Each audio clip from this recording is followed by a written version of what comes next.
Deep within the heart of the enchanted forest, where sunlight dappled the mossy ground and the air smelled of honey and pine, a creature unlike any other made her home. Her name was Lumina, a Fyrilun, a rare and mystical being said to be born from the first starlight that kissed the earth. She had shimmering silver fur that reflected the colors of dawn, and her eyes were twin orbs of moonlight. Tiny, translucent wings folded neatly along her back, and wherever she stepped, wildflowers sprouted in her wake. The forest thrived under Lumina's care.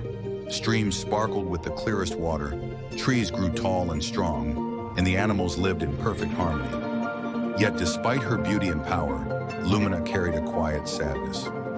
Every Fyrilun, it was said, had one true purpose, an act of magic so profound it would ripple through the world. But Lumina didn't know her purpose, and without it, she felt incomplete. One misty morning, a strange sound broke the tranquility of the forest, a faint, mournful cry. Following the sound, Lumina came upon a young boy sitting by a crooked willow tree. His face was streaked with tears, and his clothes were torn and dirty. He was lost. "Hello," Lumina said, her voice like the soft ringing of bells.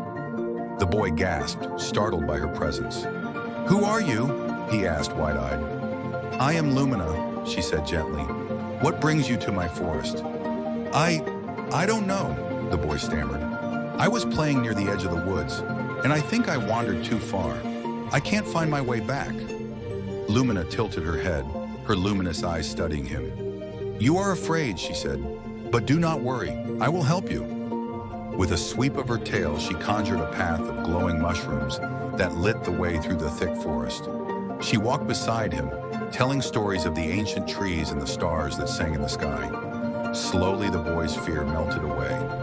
As they neared the forest's edge, Lumina felt a pang of sorrow. She had grown fond of the boy's laughter and his wonder at the magic all around him. But she knew he didn't belong in her world. Before he stepped out of the forest, the boy turned to her. "Thank you, Lumina. You're amazing." He hesitated. "Will I ever see you again?" Lumina smiled, though it didn't quite reach her eyes. "Perhaps," she said, "but you will always carry a piece of this forest with you. Be kind to it." With that, she touched her nose to his forehead. A faint glow spread over him, and he felt a warmth he couldn't explain. Then as suddenly as she appeared, Lumina vanished into the shadows. The boy returned to his village, but he was never the same.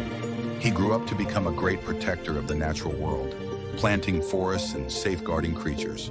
He often told stories of a magical being who saved him, though most dismissed it as a child's fanciful tale. As for Lumina, she watched from afar, her heart full for the first time in years. She realized her purpose had never been some grand, world-changing act of magic. It was something far simpler, guiding a single soul to find his own light. And in that moment, the forest around her glowed brighter than ever before.